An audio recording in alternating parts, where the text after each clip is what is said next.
A terrified benefactor, a mysterious doctor's practice, and a past that finally catches up. This is the resident patient. Let's discover the clues. In glancing over the somewhat incoherent series of memoirs with which I have endeavored to illustrate a few of the mental peculiarities of my friend Mr. Sherlock Holmes, I have been struck by the difficulty which I have experienced in picking out examples which shall, in every way, answer my purpose. For in those cases in which Holmes has performed some tour de force of analytical reasoning and has demonstrated the value of his peculiar methods of investigation, the facts themselves have often been so slight or so commonplace that I could not feel justified in laying them before the public.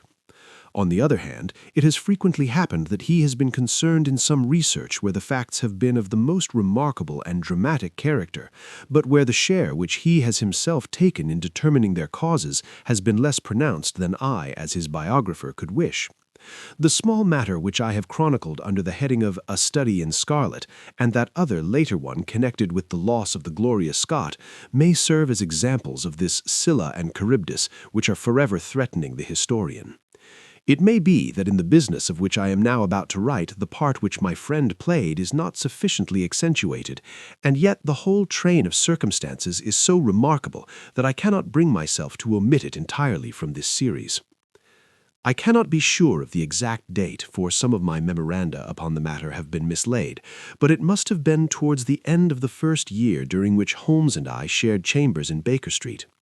It was boisterous October weather, and we had both remained indoors all day, I because I feared with my shaken health to face the keen autumn wind, while he was deep in some of those abstruse chemical investigations which absorbed him utterly as long as he was engaged upon them. Towards evening, however, the breaking of a test tube brought his research to a premature ending, and he sprang up from his chair with an exclamation of impatience and a clouded brow. "A day's work ruined, Watson," he said, striding across to the window. "Ha! The stars are out and the wind has fallen. What do you say to a ramble through London?" I was weary of our little sitting-room and gladly acquiesced. For 3 hours we strolled about together, watching the ever-changing kaleidoscope of life as it ebbs and flows through Fleet Street and the Strand. Holmes had shaken off his temporary ill humor, and his characteristic talk, with its keen observance of detail and subtle power of inference, held me amused and enthralled. It was 10 o'clock before we reached Baker Street again. A brougham was waiting at our door. A doctor's, general practitioner, I perceive. Not been long in practice, but has had a good deal to do. Come to consult us, I fancy. Lucky we came back." I was sufficiently conversant with Holmes's methods to be able to follow his reasoning and to see that the nature and state of the various medical instruments in the wicker basket which hung in the lamplight inside the brougham had given him the data for his swift deduction. The light in our window above showed that this late visit was indeed intended for us. With some curiosity as to what could have sent Brother Medico to us at such an hour, I followed Holmes into our sanctum. A pale, taper-faced man with sandy whiskers rose up from a chair by the fire as we entered. His age may not have been more than 3 or 34, but his haggard expression and unhealthy hue told of a life which has sapped his strength and robbed him of his youth. His manner was nervous and shy, like that of a sensitive gentleman, and the thin, white hand which he laid on the mantelpiece as he rose was that of an artist rather than of a surgeon. His dress was quiet and sombre, a black frock coat, dark trousers, and a touch of colour about his necktie. "Good evening, Doctor," said Holmes, cheeringly. "I'm glad to see that you've only been waiting a very few minutes. You spoke to my coachman, then?" "No, it was the candle on the side table that told me. Pray, resume your seat, and let me know how I can serve you." "My name is Dr. Percy Trevelyan," said our visitor, "and I live at 403 Brook Street." "Are you not the author of a monograph upon obscure nervous lesions?" I asked. His pale cheeks flushed with pleasure at hearing that his work was known to me. "I so seldom hear of the work that I thought it was quite dead," said he. "My publishers gave me a most discouraging account of its sale. You are yourself, I presume, a medical man?" "A retired army surgeon." My own hobby has always been nervous disease. I should wish to make it an absolute specialty, but of course a man must take what he can get at first. This, however, is beside the question, Mr. Sherlock Holmes, and I quite appreciate how valuable your time is. The fact is that a very singular train of events has occurred recently at my house in Brook Street, and tonight they came to such a head that I felt it was quite impossible for me to wait another hour before asking for your advice and assistance. Sherlock Holmes sat down and lit his pipe. "You are very welcome to both," said he. "Pray let me have a detailed account of what the circumstances are which have disturbed you. One or two of them are so trivial that really I am almost ashamed to mention them, but the matter is so inexplicable, and the recent turn which it has taken is so elaborate, that I shall lay it all before you, and you shall judge what is essential and what is not." I am compelled to begin with to say something of my own college career. I am a London University man, you know, and I am sure that you will not think that I am unduly singing my own praises if I say that my student career was considered by my professors to be a very promising one. After I had graduated, I continued to devote myself to research, occupying a minor position in King's College Hospital, and I was fortunate enough to excite considerable interest by my research into the pathology of catalepsy, and finally to win the Bruce Pinkerton Prize and Medal by the monograph on nervous lesions to which your friend has just alluded. I should not go too far if I were to say that there was a general impression at that time that a distinguished career lay before me. But the one great stumbling block lay in my want of capital. As you will readily understand, a specialist who aims high is compelled to start in one of a dozen streets in the Cavendish Square quarter, all of which entail enormous rents and furnishing expenses. Besides this preliminary outlay, he must be prepared to keep himself for some years and to hire a presentable carriage and horse.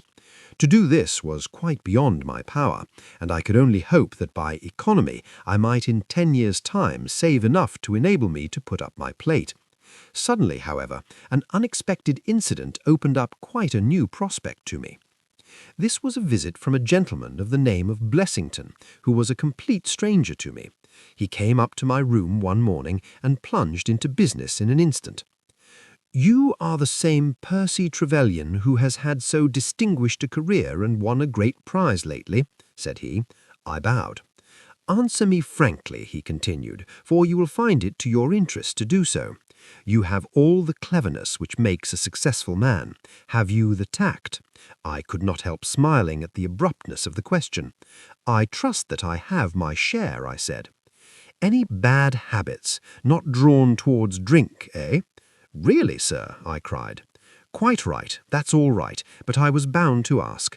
With all these qualities, why are you not in practice?" I shrugged my shoulders. "Come, come," said he in his bustling way. "It's the old story, more in your brains than in your pocket, eh? What would you say if I were to start you in Brook Street?" I stared at him in astonishment. "Oh, it's for my sake, not for yours," he cried. "I'll be perfectly frank with you, and if it suits you, it will suit me very well. I have a few thousands to invest, you see, and I think I'll sink them in you." "But why?" I gasped. "Well, it's just like any other speculation, and safer than most. What am I to do, then?" "I'll tell you. I'll take the house, furnish it, pay the maids, and run the whole place. All you have to do is just to wear out your chair in the consulting room. I'll let you have pocket money and everything. Then you hand over to me 3/4 of what you earn, and you keep the other quarter for yourself." This was the strange proposal, Mr. Holmes, with which the man Blessington approached me.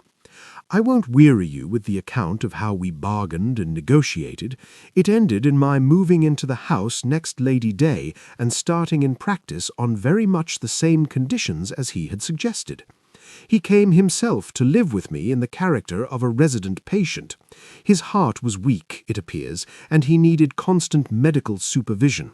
He turned the 2 best rooms of the first floor into a sitting room and bedroom for himself. He was a man of singular habits, shunning company and very seldom going out. His life was irregular, but in one respect he was regularity itself. Every evening at the same hour he walked into the consulting room, examined the books, put down 5 and 3 pence for every guinea that I had earned, and carried the rest off to the strong box in his own room. I may say with confidence that he never had occasion to regret his speculation. From the first it was a success. A few good cases and the reputation which I had won in the hospital brought me rapidly to the front, and during the last few years I have made him a rich man.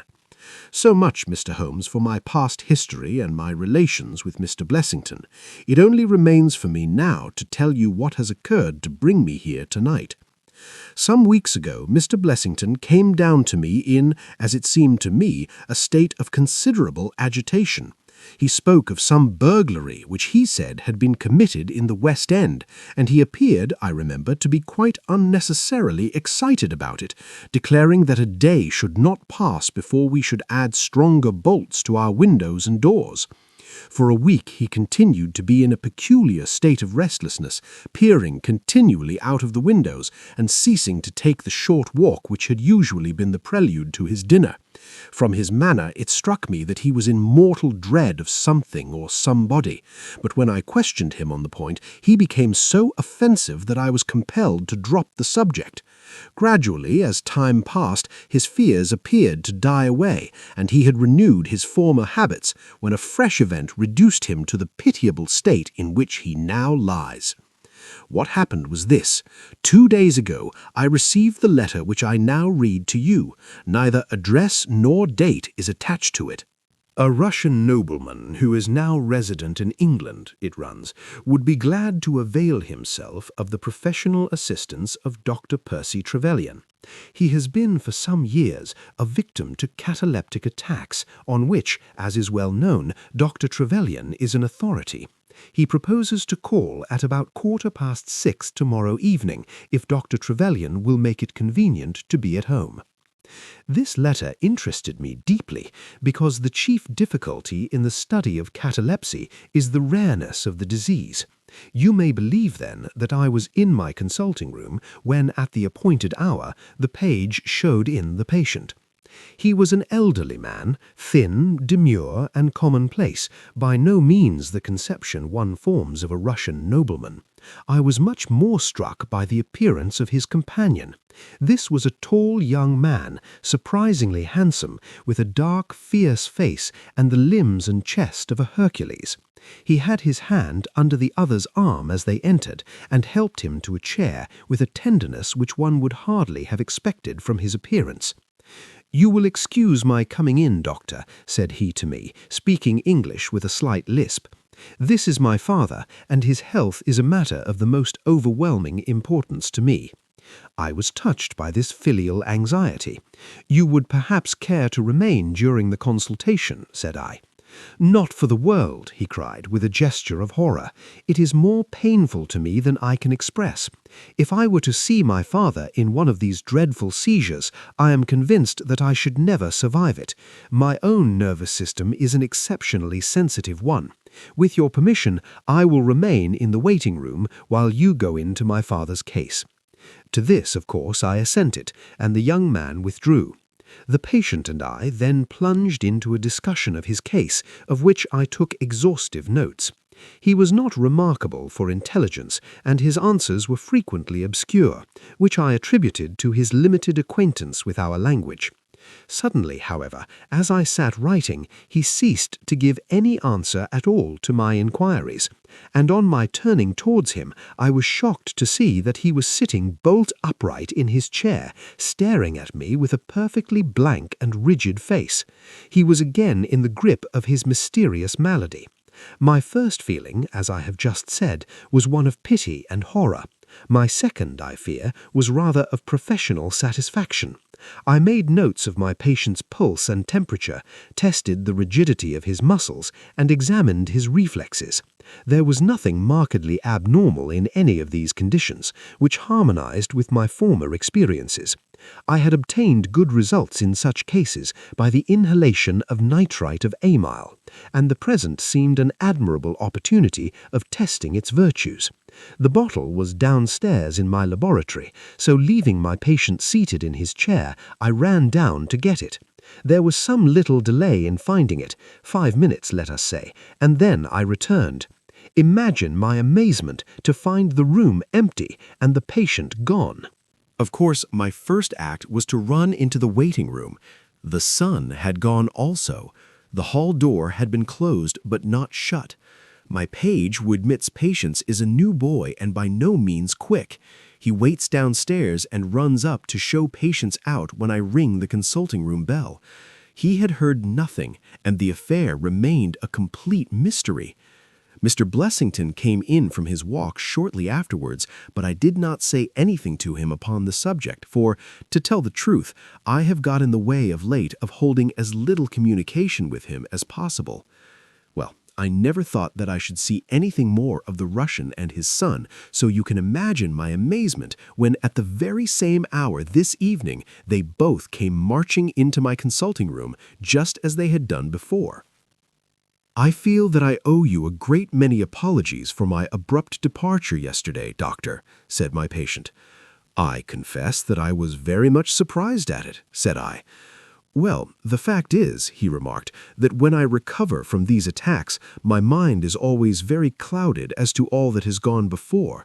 I woke up in a strange room, as it seemed to me, and made my way out into the street in a sort of dazed way when you were absent."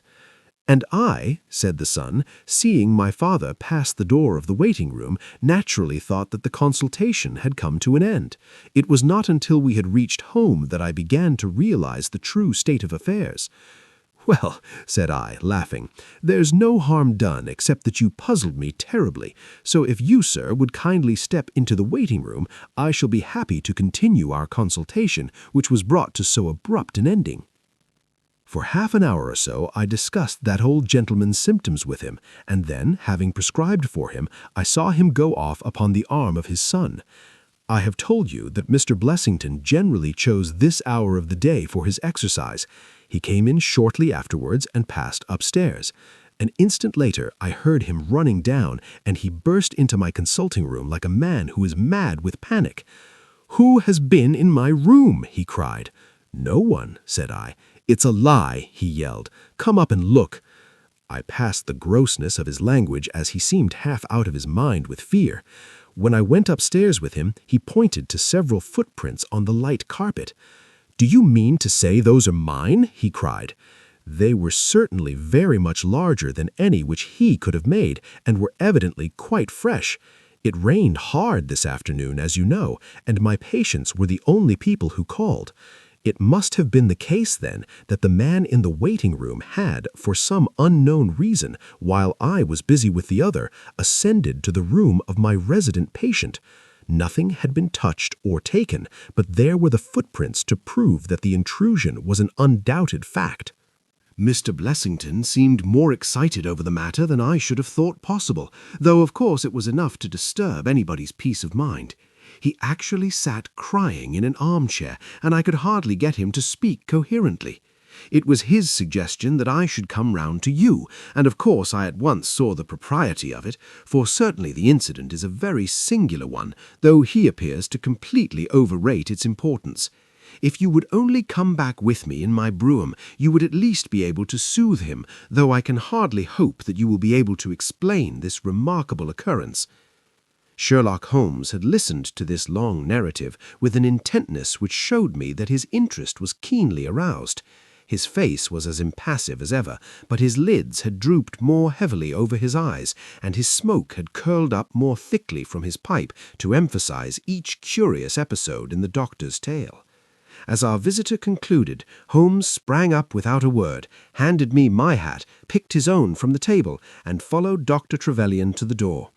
Within a quarter of an hour we had been dropped at the door of the physician's residence in Brook Street, one of those sombre, flat-faced houses which one associates with a West End practice. A small page admitted us, and we began at once to ascend the broad, well-carpeted stair. But a singular interruption brought us to a standstill. The light at the top was suddenly whisked out, and from the darkness came a reedy, quivering voice. "I have a pistol," it cried. "I give you my word that I'll fire if you come any nearer." "This really grows outrageous, Mr. Blessington," cried Dr. Trevelyan. "Oh, then it is you, Doctor," said the voice, with a great heave of relief. "But those other gentlemen, are they what they pretend to be?" We were conscious of a long scrutiny out of the darkness. "Yes, it's all right," said the voice at last. "You can come up, and I'm sorry if my precautions have annoyed you." He relit the stair-gas as he spoke, and we saw before us a singular-looking man, whose appearance as well as his voice testified to his jangled nerves. He was very fat, but had apparently at some time been much fatter, so that the skin hung about his face in loose pouches like the cheeks of a bloodhound. He was of a sickly colour, and his thin, sandy hair seemed to bristle up with the intensity of his emotion. In his hand he held a pistol, but he thrust it into his pocket as we advanced. "Good evening, Mr. Holmes," said he. "I am sure I am very much obliged to you for coming round. No one ever needed your advice more than I do. I suppose that Dr. Trevelyan has told you of this most unwarrantable intrusion into my rooms." "Quite so," said Holmes. "Who are these two men, Mr. Blessington, and why do they wish to molest you?" Well, said the resident patient in a nervous fashion, "of course, it is hard to say that. You can hardly expect me to answer that, Mr. Holmes. Do you mean that you don't know? Come in here, if you please. Just have the kindness to step in here." He led the way into his bedroom, which was large and comfortably furnished. "You see that," said he, pointing to a big black box at the end of his bed. "I have never been a very rich man, Mr. Holmes, never made but one investment in my life, as Dr. Trevelyan would tell you. But I don't believe in bankers. I would never trust a banker, Mr. Holmes. Between ourselves, what little I have is in that box, so you can understand what it means to me when unknown people force themselves into my rooms." Holmes looked at Blessington in his questioning way and shook his head. "I cannot possibly advise you if you try to deceive me," said he. "But I have told you everything." Holmes turned on his heel with a gesture of disgust. "Good night, Dr. Trevelyan," said he. "And no advice for me?" cried Blessington in a breaking voice. "My advice to you, sir, is to speak the truth." A minute later we were in the street and walking for home. We had crossed Oxford Street and were halfway down Harley Street before I could get a word from my companion. "Sorry to bring you out on such a fool's errand, Watson," he said at last. "It is an interesting case, too, at the bottom of it." "I can make little of it," I confessed. "Well, it is quite evident that there are two men, more perhaps, but at least two, who are determined for some reason to get at this fellow Blessington. I have no doubt in my mind that both on the first and on the second occasion that young man penetrated to Blessington's room, while his confederate, by an ingenious device, kept the doctor from interfering. And the catalepsy? A fraudulent imitation, Watson, though I should hardly dare to hint as much to our specialist. It is a very easy complaint to imitate. I have done it myself. And then? By the purest chance, Blessington was out on each occasion. Their reason for choosing so unusual an hour for a consultation was obviously to ensure that there should be no other patient in the waiting room. It just happened, however, that this hour coincided with Blessington's constitutional, which seems to show that they were not very well acquainted with his daily routine. Of course, if they had been merely after plunder, they would at least have made some attempt to search for it. Besides, I can read in a man's eye when it is his own skin that he is frightened for. It is inconceivable that this fellow could have made two such vindictive enemies as these appear to be without knowing of it. I hold it, therefore, to be certain that he does know who these men are, and that for reasons of his own he suppresses it. It is just possible that tomorrow may find him in a more communicative mood. "Is there not one alternative?" I suggested. "Grotesquely improbable, no doubt, but still just conceivable. Might the whole story of the cataleptic Russian and his son be a concoction of Dr. Trevelyan's, who has, for his own purposes, been in Blessington's rooms?" I saw in the gaslight that Holmes wore an amused smile at this brilliant departure of mine. "My dear fellow," said he, "it was one of the first solutions which occurred to me, but I was soon able to corroborate the doctor's tale. This young man has left prints on the stair carpet which made it quite superfluous for me to ask to see those which he had made in the room. If I tell you that his shoes were square-toed instead of being pointed like Blessington's, and were quite 1 1/3 inches longer than the doctor's, you will acknowledge that there can be no doubt as to his individuality. But we may sleep on it now, for I shall be surprised if we do not hear something further from Brook Street in the morning. Sherlock Holmes's prophecy was soon fulfilled, and in a dramatic fashion. At 7:30 next morning, in the first glimmer of daylight, I found him standing by my bedside in his dressing gown. "There's a brougham waiting for us, Watson." "What's the matter, then?" "The Brook Street business." "Any fresh news?" "Tragic but ambiguous," said he, pulling up the blind. "Look at this. A sheet from a notebook with 'For God's sake, come at once, P.T.' scrawled upon it in pencil. Our friend the doctor was hard put to it when he wrote this. Come along, my dear fellow, for it's an urgent call." In a quarter of an hour or so, we were back at the physician's house. He came running out to meet us with a face of horror. "Oh, such a business!" he cried with his hands to his temples. "What then?" "Blessington has committed suicide." Holmes whistled. "Yes, he hanged himself during the night." We had entered, and the doctor had preceded us into what was evidently his waiting room. "I really hardly know what I'm doing," he cried. "The police are already upstairs. It has shaken me most dreadfully." "When did you find it out?" "He has a cup of tea taken into him early every morning. When the maid entered about 7, there the unfortunate fellow was hanging in the middle of the room.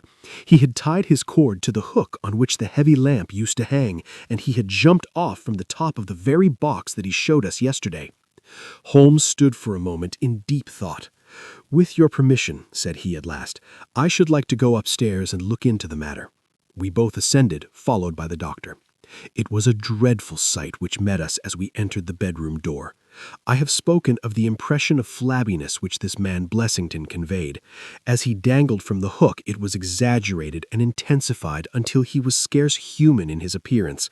The neck was drawn out like a plucked chicken's, making the rest of him seem the more obese and unnatural by the contrast. He was clad only in his long nightdress, and his swollen ankles and ungainly feet protruded starkly from beneath it. Beside him stood a smart-looking police inspector who was taking notes in a pocketbook. "Ah, Mr. Holmes," he said heartily as my friend entered. "I'm delighted to see you." "Good morning, Lanner," answered Holmes. "You won't think me an intruder, I am sure. Have you heard of the events which led up to this affair?" "Yes, I heard something of them." "Have you formed any opinion?" "As far as I can see, the man has been driven out of his senses by fright. The bed has been well slept in, you see. There's his impression deep enough. It's about 5 in the morning, you know, that suicides are most common. That would be about his time for hanging himself. It seems to have been a very deliberate affair." "I should say that he's been dead about 3 hours, judging by the rigidity of the muscles," said I. "Noticed anything peculiar about the room?" asked Holmes. "Found a screwdriver and some screws on the wash-hand stand. Seems to have smoked heavily during the night, too. Here are 4 cigar ends that I picked out of the fireplace." Said Holmes. "Have you got his cigar holder?" "No, I have seen none." "His cigar case, then?"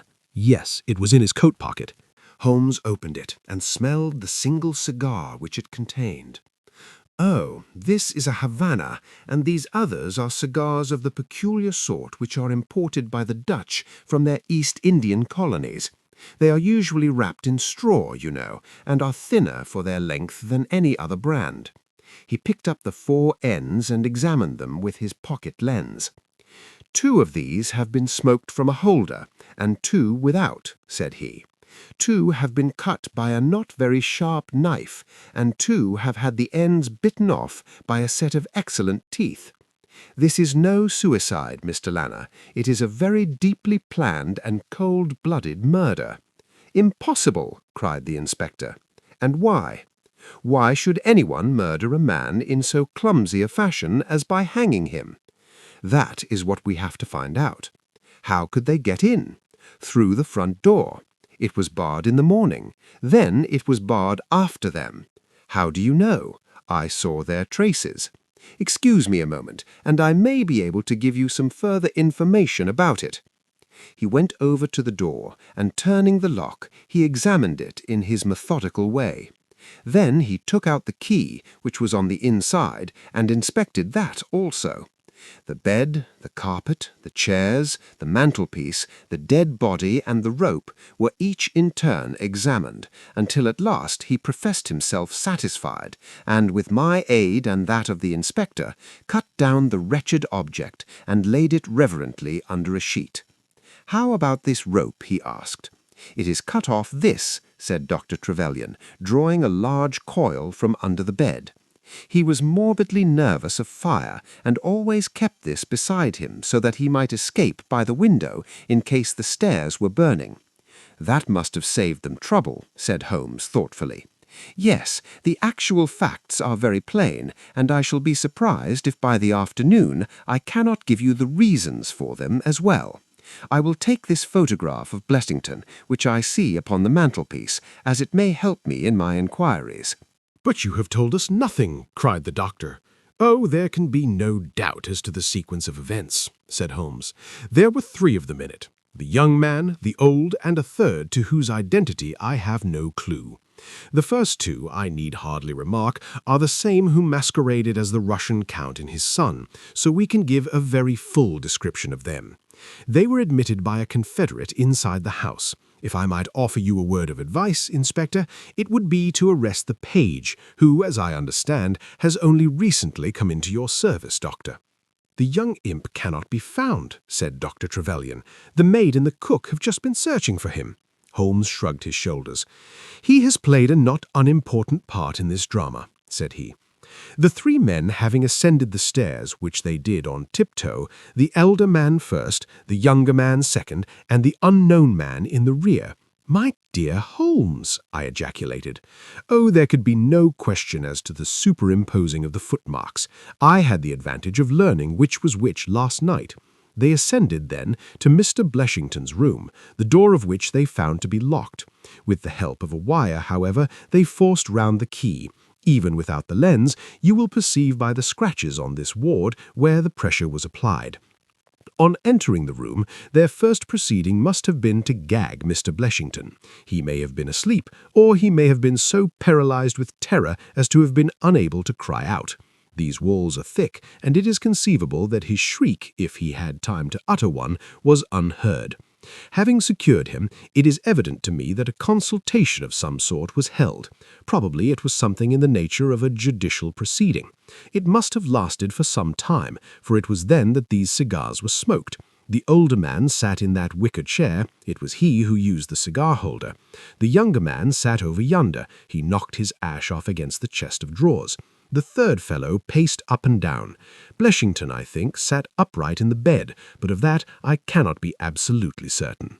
Well, it ended by their taking Blessington and hanging him. The matter was so prearranged that it is my belief that they brought with them some sort of block or pulley which might serve as a gallows. That screwdriver and those screws were, as I conceive, for fixing it up. Seeing the hook, however, they naturally saved themselves the trouble. Having finished their work, they made off, and the door was barred behind them by their confederate. We had all listened with the deepest interest to this sketch of the night's doings, which Holmes had deduced from signs so subtle and minute that even when he had pointed them out to us, we could scarcely follow him in his reasoning.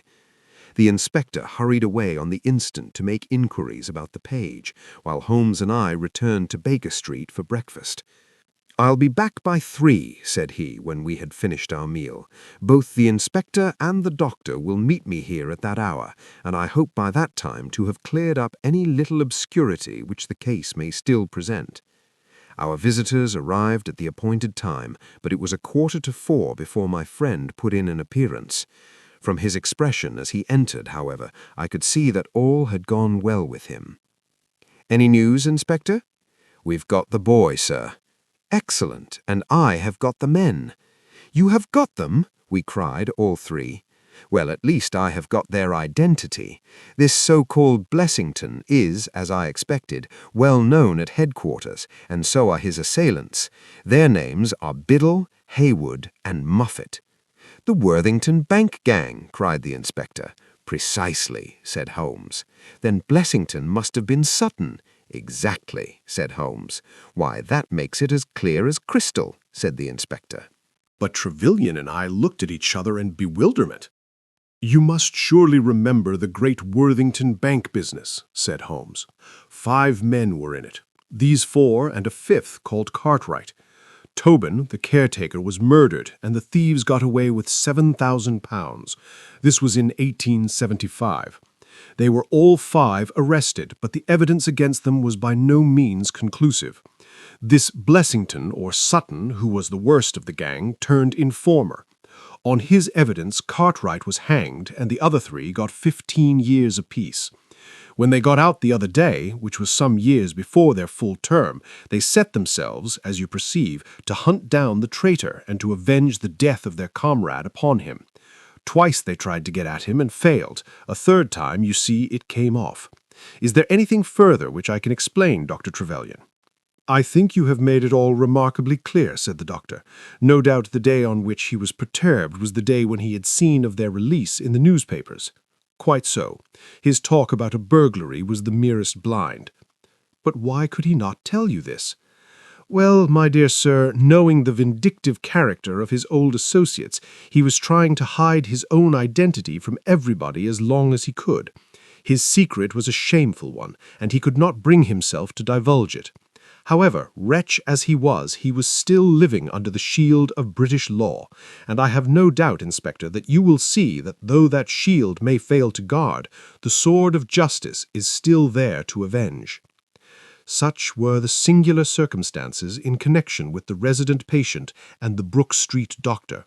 From that night nothing has been seen of the 3 murderers by the police, and it is surmised at Scotland Yard that they were among the passengers of the ill-fated steamer Nora Crana, which was lost some years ago with all hands on the Portuguese coast, some leagues to the north of Orbital. The proceedings against the page broke down for want of evidence, and the Brook Street mystery, as it was called, has never until now been fully dealt with in any public print. Thank you for listening to the Classic Audiobooks. Don't forget to like and subscribe to join our community and never miss a masterpiece. New classic audiobooks are released 3 times a week.